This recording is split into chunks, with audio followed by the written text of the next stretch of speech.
안녕하세요. 하민입니다. 혹시 장년기에 새롭게 시작해볼 만한 일이 있을까? 뭔가 적당한 사업거리가 있을까 생각하는 분들 계세요? 그렇다면 오늘 도움이 될 만한 책을 들고 왔습니다. 고려대 고령사회연구센터에서 쓴 2022 대한민국이 열광할 시니어 트렌드입니다. 사실 이 책은 앞으로도 지속적으로 보고서가 나올 것을 전제로 해서 현재까지의 국내외 상황들을 잘 정리해 놓은 것에 가까운데요. 총 9장으로 구성되어 있는데 오늘은 그 중에서도 사업적인 영감을 얻기 쉬운 흥미로운 장 위주로 해서 내용을 정리해 볼까 합니다. 제1장, 시니어가 원하는 것은 따로 있다. 이 책의 전반적인 개요면서도 핵심 내용을 정리해 놓고 있는데요.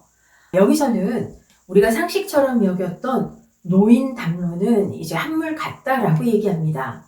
노인은 보호받아야 될 대상이야. 노인은 이러저러해 라는 말들은 이제 통하지 않는다는 겁니다. 사실 이런 노령 담론들이 대개 1990년대에 만들어졌기 때문에 100세 시대에는 적합지 않을 수 있습니다. 우리가 워낙 젊은 세대에 주목하다 보니까 살짝 놓치고 있는 게 있어요. 전 세계적으로 60% 이상 급격히 늘어나고 있는 세대, 바로 건강하고 활동적인 이 액티브 시니어들입니다. 영올드의 약자를 따서 요리라고 불리기도 한다는데요. 새로운 잠재력을 가진 대단히 성장세가 기대되는 큰 시장으로 보는 것이 마땅하다는 겁니다. 1장에서의 핵심은 시니어 비즈니스를 이해하기 위한 3가지 키워드입니다. 첫째, 노인도 노인 취급은 싫다. 꽤나 괜찮은 상품인데도 시니어용, 노인용 이런 용어를 사용해서 티를 팍팍 내다가 실패한 제품들 꽤 있었습니다. 미국의 리서치에 의하면 당신이 늙었느냐 이렇게 질문을 했더니 75세 이상의 응답자들 가운데 단 35%만 그렇다라고 답했다고 합니다. 둘째, 나이 든 사람도 욕망은 다 다르다. 아유, 어르신들 마음이야 다 여기서 거기지. 이렇게 대충 싸잡아서 제품을 만들거나 서비스를 기획했다가는 큰 낭패를 봅니다. 요즘같이 이 개개인의 개성이 강조되는 시대에는 더 그렇겠죠. 시니어에게도 개인 취향 존중돼야 됩니다. 셋째, 노인은 어린이도 애완견도 아니다. 가끔 가다 보면 이 기능만 부각돼 있고 전혀 멋도 없고 디자인도 배제된 그런 상품들이 있습니다. GPS 목걸이 같은 걸 예를 들 수 있는데요. 이런 상품들을 보면 은근히 불쾌해지죠. 이제 시니어용 상품에도 멋진 디자인이 필요합니다. 제2장은 부자 노인들은 전혀 새로운 금융 서비스를 원한다라는 장인데요. 우리보다 앞서서 노인 인구가 아주 많이 늘어난 일본이라든지 북유럽의 금융 서비스들을 소개하고 있습니다.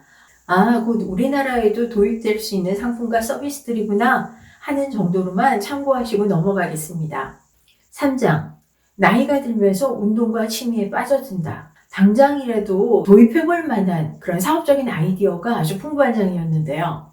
예를 들어서 홈트 영상 많이들 보셨을 겁니다.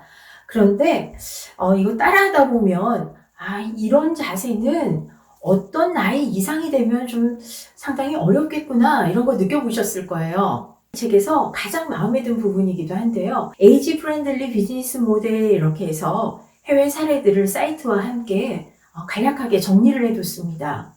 홈트 같은 경우에는 해외에서는 연령별 그리고 신체 수준별로 개인이냐 집단이냐 이 대상별로 특화해서 맞춤화된 서비스를 제공하는 회사들이 많다고 합니다. 사실 시니어에게는 걷기만한 게 없다고 하는데요. 코로나로 걷기가 한참 재조명받고 있는 요즘 숲에서 하는 걷기, 명상과 이어진 걷기, 또 활동적인 시니어를 위한 여행이나 등반 같은 것에 관련된 이 사업들도 소개가 되어 있습니다. 나는 사람들이랑 같이 야외 활동하는 거 정말 좋아해 라고 생각하는 분들이라면 지금이라도 즉시 실행할 수 있는 아이디어들이 상당히 많이 수록이 되어 있습니다. 4장, 혼자도 좋아? 내가 원하는 방식으로 살고 싶다. 여기서는 주로 주거 환경이나 시니어들의 쉐어하우스 얘기들을 다루고 있는데요. 우리나라 같은 경우에 1인 가구가 폭증하고 있죠.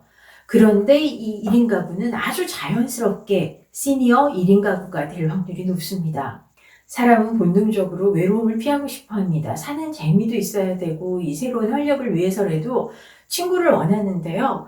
독자적으로 살아가다가도 필요할 때면 서로 도움을 청할 수 있는 친구, 어떻게 구할 수 있을까 생각하다 보면 아무래도 가장 쉽게 떠오르는 게 쉐어하우스겠죠. 그런데 사는 방식이라는 게 문화적으로 차이가 나는 것 같아요. 프랑스 같은 경우에는 세대통합형 조부모 세대와 대학생 세대가 같이 사는 쉐어하우스가 선호되고 있고요. 미국의 경우에는 코하우싱이라 그래서 각자가 독립된 개별 가구로 살지만 함께 모여서 커뮤니티를 형성하는 것이 선호된다고 합니다. 또 이 끼리끼리 문화가 잘 발달되어 있는 일본에서는 콜렉티브 하우스라는 개념의 쉐어하우스가 선호되고 있는데요. 유사한 직업을 가진 사람들끼리 혹은 생활 수준이 비슷한 사람들끼리 모여서 이 공간을 공유하고 가사를 분담하는 개념입니다. 휴거현에 있는 이 콜렉티브 하우스 사례가 인상적인데요. 자립과 공생을 모토로 삼아서 주 1회 만나고 월 1회는 이제 이벤트를 진행합니다. 물론 참가하고 말고는 개인의 자유에 따르는데요. 재밌는 거는 서로 지켜주기는 하지만 간병은 하지 않는다는 원칙이 있다고 합니다. 또 유언장이나 치매 후견, 장례식 같은 절차에 대해서 공동으로 사무적인 일들을 계약해서 진행하기도 하고요. 토요살롱이라고 해서 지역민을 초대해서 화합하는 그런 장을 만들기도 합니다. 주택업계에 계시는 분들, 라이프 스타일에 관련된 일을 하는 분들은 눈여겨보시면 좋을 그런 트렌드라고 생각됩니다. 5장, 시니어 팬덤 시대, 영향력 있는 팬이고 싶다. 재작년, 작년 이 트로트 열풍이 불었었죠. 저도 평생 들을 트로트를 그때 다 들었다 싶을 정도로 많이 들었는데요. 이런 현상의 배경에는 이른바 영향력 있고 젠틀한 이 시니어 팬덤이 존재했다고 합니다.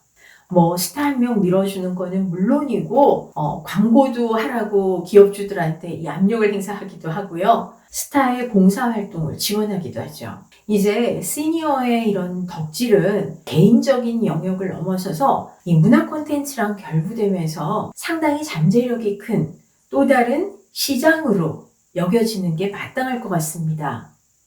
6장은 에이징 인 플레이스, 시설이 아니라 내 집에서 늙고 싶답니다. 홈케어 서비스에 관련된 내용들을 다루고 있는데요. 사실 우리나라만 해도 고령 인구에 대한 사회복지가 상당히 잘 돼 있는 편입니다.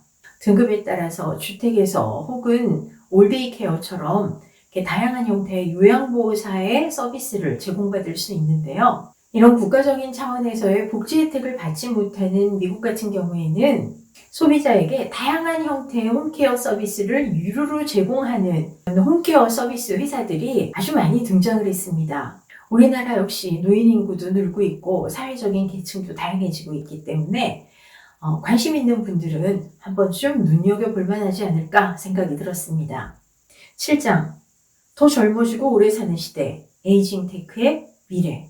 AI, 로봇, 바이오, 메디컬 테크가 이렇게 발달하면서 하다가 150 가겠어 하는 말도 나오는데요. 특히 바이오나 메디컬 분야에 관련된 분들께는 주목할 만한 내용들이 상당히 많습니다. 근데 일반인들이 읽기에는 그렇게 썩 쉽지는 않은 것 같아요. 여기서는 살짝 통과를 하도록 하고요. 8장입니다. 웰빙보다 웰다잉, 남들처럼 죽고 싶지 않다. 사실 죽음이라는 게 워낙 부정적이라서 가능하면 피하고 싶어하는 주제였는데요. 최근에는 건강하고 활동적으로 오랫동안 산 만큼 마무리도 잘하고 싶다라고 생각하는 분들이 늘고 있습니다. 우리보다 고령 인구가 훨씬 더 많은 일본에서는 이미 존엄하게 생을 마무리한다라는 이 종아리라는 문화가 자리를 굳건히 잡았다고 합니다. 저도 몇 해 전에 이 암투병을 하시던 한 교수님께서 생전 장례식을 하셔서 참석했던 기억이 있는데요. 내가 죽고 나서 내 사진에다가 인사하면 뭐해. 이렇게 살아있을 때, 반가운 얼굴 보고 미리 다 인사하는 게 좋지. 굉장히 밝으면서도 이 행복한 분위기로 진행이 됐었는데요. 상당히 인상적이었습니다. 일본 못지않게 이 빠른 속도로 초고령화되고 있는 한국에서도 이미 관련된 여러 가지 직업들이 등장했다고 하는데요. 웰다잉 지도사라는 새로운 직업을 만들어내고 양성하기도 한다고 합니다.